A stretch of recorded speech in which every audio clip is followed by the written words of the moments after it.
Petr came to Memphis in 1994 as a visiting artist in the cooperation of the American Center and some of the American art organizations.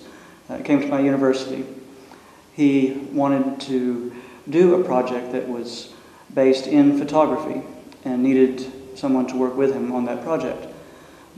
The director of the museum at the university introduced the two of us and said, I think this would be a good working relationship.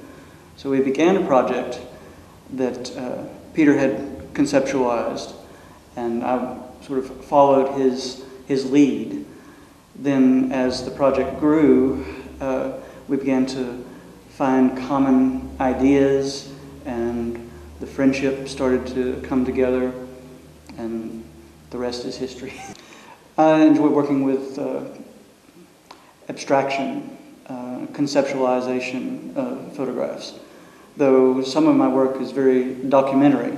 I've been working on a project in Japan for about 22 years, photographing Buddhist temples and Shinto shrines, that started as a very plain, almost architectural document, but then evolved into understanding Buddhist and Shinto philosophy, reading a lot of basho, haiku poetry, and began to integrate that into the types of images from Japan.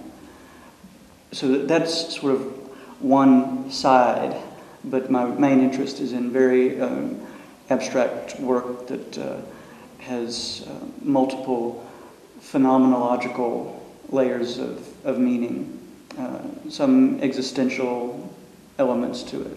When I'm touching the photography, the subject and the theme is the same as in the moment when I'm using object or installation or sometimes performance or material paintings, doesn't matter what.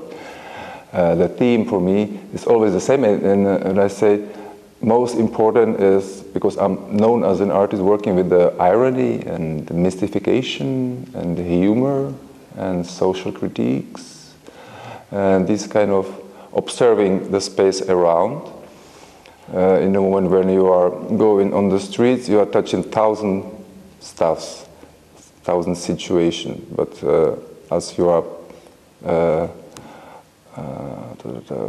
as a professional, deformated from observing all time, so you can meet one which is of these 1,000. So, and for that moment, for example, photography is okay for me. So that the results are here on that room, and yeah, as I said, it can be everything, but now here is photography. But I think part of the interesting aspects of our work together is that we don't see a major difference between the medium that we use, because we integrate performance, we integrate sculpture, painting, all these different things, and because of the collaboration, it's often resulting in a photograph, but it doesn't have to. It can be something else. The photography can be very small, and another medium much more dominant. So we don't see a separation. The tools are appropriate to the end result.